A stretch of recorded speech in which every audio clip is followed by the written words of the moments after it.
thing is sharing. Okay, I Oh, see all right. slides. Okay, great. Yeah. So, what's up, gamers? I'm Shabaless. You can call me Toast, please. Um, who the hell am I, and why am I talking to you about solo game dev? Well, first of all, because I am a solo dev, and second of all, because I signed up and you guys voted for this talk, so whatever, you bought it. Anyway, I make romance visual novels for female players mostly. I haven't actually been doing this for very long compared to some of the folks I've heard from here, so keep that in mind.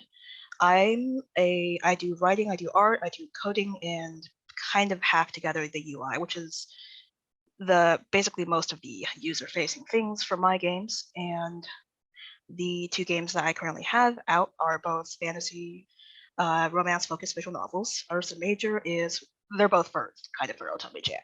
So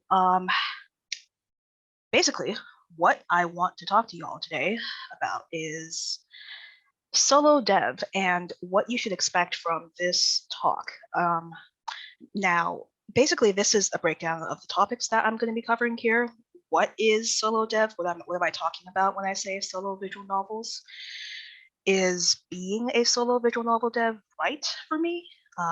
Where should I start if I want to try going solo myself? And some just warnings, things that you should be on the lookout for when you try to jump into this. And then I'll try to have some time for questions at the end. I probably will have either too much or too little time because I did not time this talk. So Augie, feel free to just stop me if I start going past time. Thanks. Don't worry. Yeah. Okay. But before I start on these things, I'm also going to give you a list of what not to expect from this talk because there's a lot of things that I could say, but one, I don't think I should, and two, they're not meaningful here. So the first thing that I am not going to say is that solo dev is, the best thing ever and that everyone should do it. If you're not a solo dev, you're a scrub, and that's not the point of this talk. The point of this talk is that solo dev is just another way to work on visual novels that is slightly different from working on them with a team. And they're not necessarily better or worse than each other. And the point is to pick which one is right for you, not to compare yourself to other people. So that's one point. Another point is this question about what tools am I recommending? What do I use? What should you use?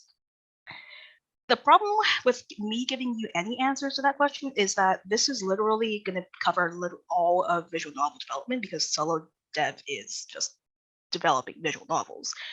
And so I will refer you to everyone else's talks on this subject, which are probably much better and in more detail than this talk could possibly give you. So I'm not going to talk about that. The last thing I'm not going to talk about is money. Anything related to money, marketing, do not ask me questions about money. I cannot make money from visual novels. I am a nerd on the internet who is just talking to you about the two games that she has made. So, okay, let's actually talk to you about the main subject now. So I think a lot of the time when people hear solo dev, they think, oh my God, this person is incredible. They have to do all of these things that, a visual novel developer needs. It's like they're literally Leonardo da Vinci with all of their different talents in one person. The reality of solo dev is a little bit more stupid and just a little bit more annoying. So I just took some random ass screenshots of all of the shit that I have done over the course of the last 2 years on my dev work, including just playing too much video games because I did not want to do solo dev for X months at a time. Solo dev is not about it's not about necessarily being the person who knows every single thing. It's more about kind of, let's say, it's basically somebody who can, for a single visual novel, you come up with the idea for it. You figure out how to build that idea, but depending on what your idea is. For example, if your idea is to put the Bible into a visual novel, you would figure out, okay, where do I get the assets for a Bible script? Of course, that's very freely available. Okay, so I've got the text. What about the images? Do I need images? It's literally the Bible. You probably are not going to put images for every single book of the Bible, and so on and so forth. So basically, you decide, you figure out where you get the assets you need for the idea that you have, and then you put it all together. Now that sounds really absurdly simple because that is a very simplified version of how visual novels are developed. But fundamentally, that is what solo dev is. It's not necessarily all that different from developing visual novels with a team. Literally, the only difference is that you are the one person who is doing all of these things at once. You are not relying on anyone else to basically collaborate with you or to sanity check ideas for you. It's all you. And I mean, the other point I want to make is that being a solo dev does not preclude you from making other visual novels with parts of teams. You can develop your own novel yourself while being like part of a team and somewhere else. Like, for example, I make my own projects, but occasionally I just jump into game jams, do someone else's logos, do someone else's programming, or write half their script, or so on and so forth. So the point is, being a solo dev is per visual novel. It's per project. You're deciding, okay, this project, I'm gonna just go at it myself. I'm just gonna try it and see how it goes. So, moving on. Okay, so this is point 2 about like, how do I figure out whether or not working solo is right for me as a developer? The main point here is that you can think of being a solo dev as having a team where every single teammate you have is yourself. And that can be either very good or very bad depending on how you work as a dev.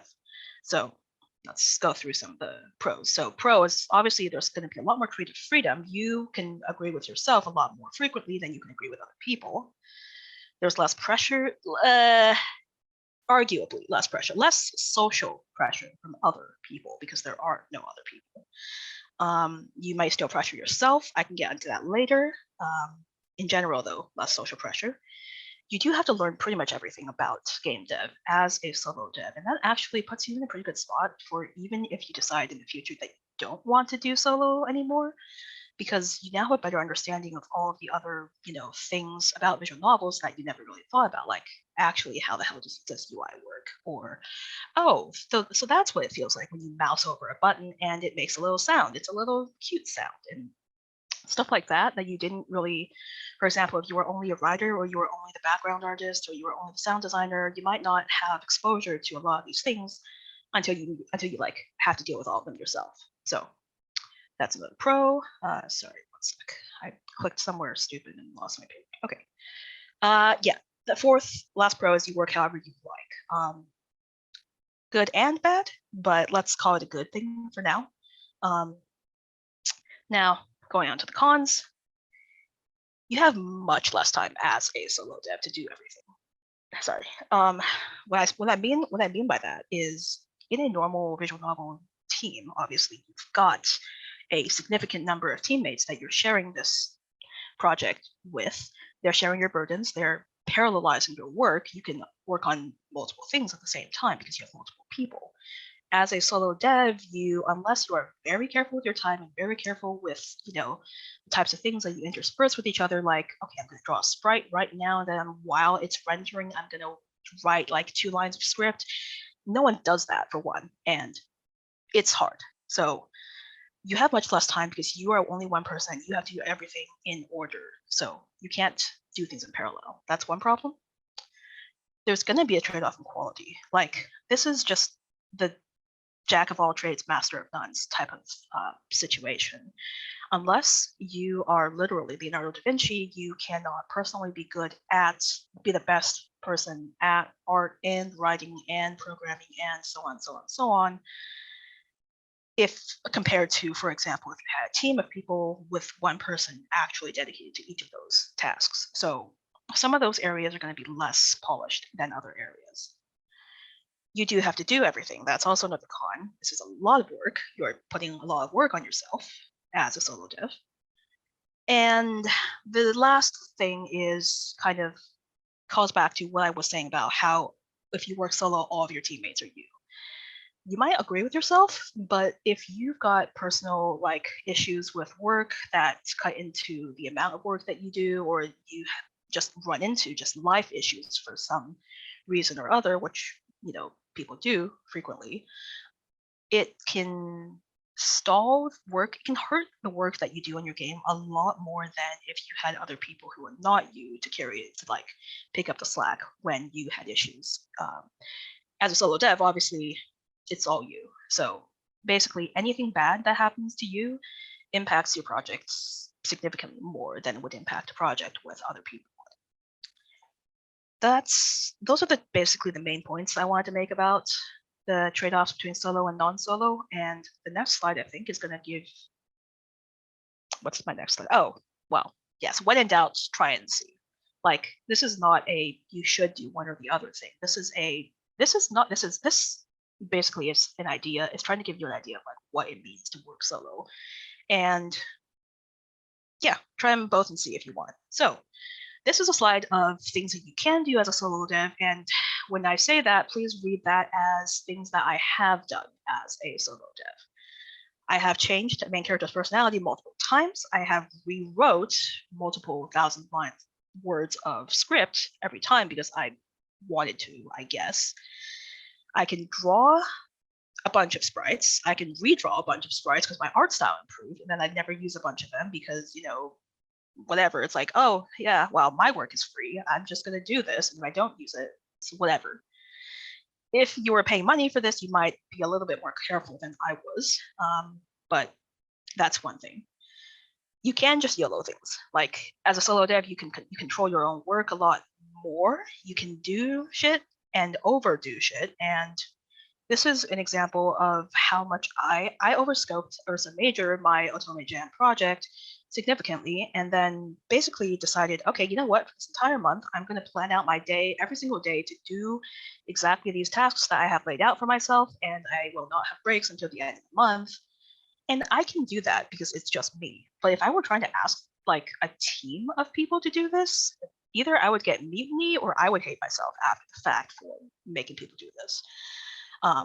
Now, granted, you probably should not do this either, even if you are a solo dev, but it's easier to do things like this. So, yeah, this is just, you can do shit as a solo dev that you would not have to explain to other people. I draw memes for my characters all the time.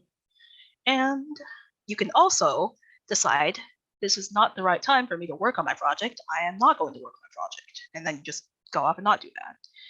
Like I said, less social pressure, but also that's either a good or a bad thing, depending on what's important to you. So next, okay. So if I want to be a solo dev, where do I start? Well, basically, this is the same type of thing as you would ask yourself if you were a project lead for any project. So effectively, what's my idea? What do I think I need to build this idea? Do I need art? Do I need new software? Do I need specific types of music? How do I get that? And how much time and money is it going to take me to get that?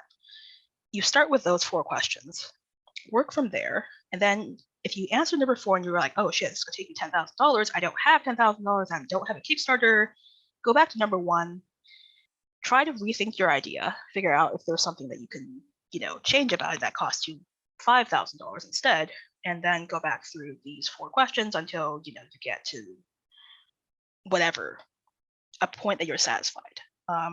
Number 5, the question of when will I know I'm done? Like, that's something that you have to answer for yourself. All these questions are pretty much just guidelines for you to figure out where to start on things. So, okay, yeah, that's it. That's for that.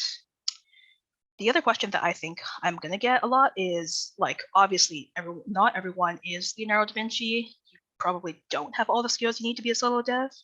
You do not have to have all the skills to be a solo dev, is the point here. There are options for figuring out. For example, if you don't have a skill, if you don't have artistic skill, maybe you leave it out. Maybe you don't need sprite work. Maybe you can use, for example, free sprites, like maybe sometimes that works. Maybe you can use stock images occasionally. Maybe you don't, maybe you just, don't have characters on screen and ATL the whole thing. Or can you, if you have some number of ideas, some number of things, but you don't have all of the rest of the things, like maybe you're not a sound designer, maybe you just know how to put simple sound effects on the page. Like, okay, sure, I'll just, reuse things, do some flat animations, move sprites around the screen instead of getting multiple sprites, so on and so forth. So change your idea around to accommodate for the lack of skill that you might be affected by. 2 is, like I mentioned before, you can use public assets. There are a ton of free music, free open source music, backgrounds, characters. itch.io has a free assets page that I do recommend checking out at least once. You can teach yourself some stuff. Like I did have to teach myself a significant chunk of what did I have to teach myself? UI was the big thing. That was a pain to deal with. But you don't have to teach yourself everything about UI, just enough to do the work that you need for your game. You can also teach yourself everything, but I don't recommend that. It's a lot. And here's an example of one of my games, and I'm actually going to show you. I'm showing you this just to give you an idea of how many of things are on this page were not stuff that I personally did myself. So first, the background is a stock photo that was filtered. The insert art was a piece of publicly available to purchase, fantasy food art. It's cute. That's why I have it. I drew the character sprites myself. I am doing the art for my games at the very least. I bought the UI graphics, so the cute semi-transparent black thing, frames, the gray things, those are all purchased from other sources. I did draw this little gold filigree icon here behind the character, but like that's not that hard. It's vectors. The font is obviously, I can just use free Google fonts. You don't have to buy fonts, please. I wrote the script. I do my script. The UI is the programming for the UI, besides the actual detailing, is mostly just in engine. Your engine is usually going to handle the vast majority of programming, simple programming for you. And the music and sound effects, which you're not going to hear because I'm not putting in music here, that was all mostly purchased. Now I'm thinking potentially of maybe I would eventually want to get to the point of finishing this game, I might commission actual music, but for the time being, stock music is fine. It's very fine, frankly. So basically, the only things on this page that I personally did myself are the writing and the character sprites and a couple of like tweaking here and there. So okay, I am running a little bit out of time. Let's jump. Just because watching out for things. What do I need to watch out for as a solo dev? Like I said earlier, very easy to overscope. You think you can do everything and you don't feel bad about it because you're just pressuring yourself, not pressuring anyone else. Don't do that. That's bad. Don't underestimate the difficulty of things either. Now, admittedly, as a solo dev, it might be easier to overestimate difficulty just because when you don't know something, you're like, oh my God, how am I going to figure this out? Basically just have a reasonable estimate of how difficult things are going to be and be willing to adjust your estimates based on the work that you've done. Personal challenges are, like I mentioned earlier, going to be a much bigger threat to your work as a solo dev than, they're also a threat to the team, but keep that in mind. And isolation, talk to people, definitely talk to people. I think everyone knows that at the end of this pandemic, but as a solo dev, you have fewer teammates. You need to talk to people in some way. Find community, find dev talk, keep yourself talking. And I think I've covered this in various detail, but you really need to be careful that you don't pressure yourself too much just because you think you can do everything on your own. Don't burn yourself out, please. Okay. Wow, I think that's about 20 minutes. Actually. You nailed it. Great, yay. Okay. All right. In conclusion, here's a bunch of things that it's a summary of what I just said over the last 20 minutes. I'm not going to read over them, but yeah, open questions. Yeah. All right. There was a lot of feelings in the chat. Are there? Oh no. Oh dear. A lot of people were just referring to situations where the things that you've mentioned. Many of us have been there. various Oh ways. boy. Oh boy. Oh dear. Okay. I am scrolling back over, but do you feel free to grab any Yeah, questions? but anyways, if you have questions, I'll read them out, guys. Uh, but,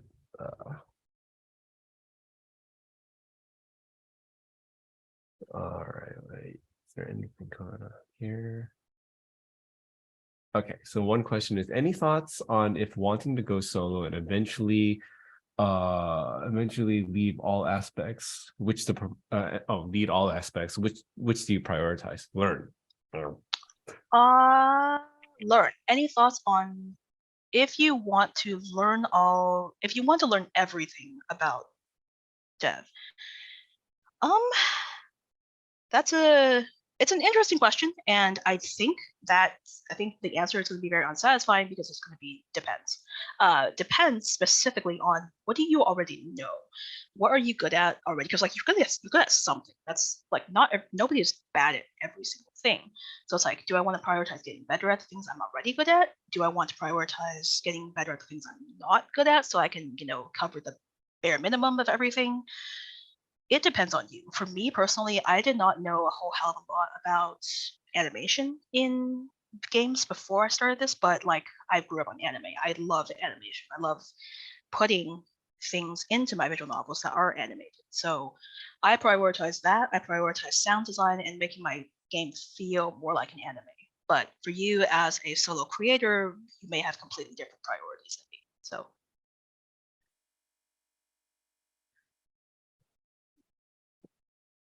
All right. Another question is, what do you notice you tend to cut scope on first and why? ooh, that's a great question. And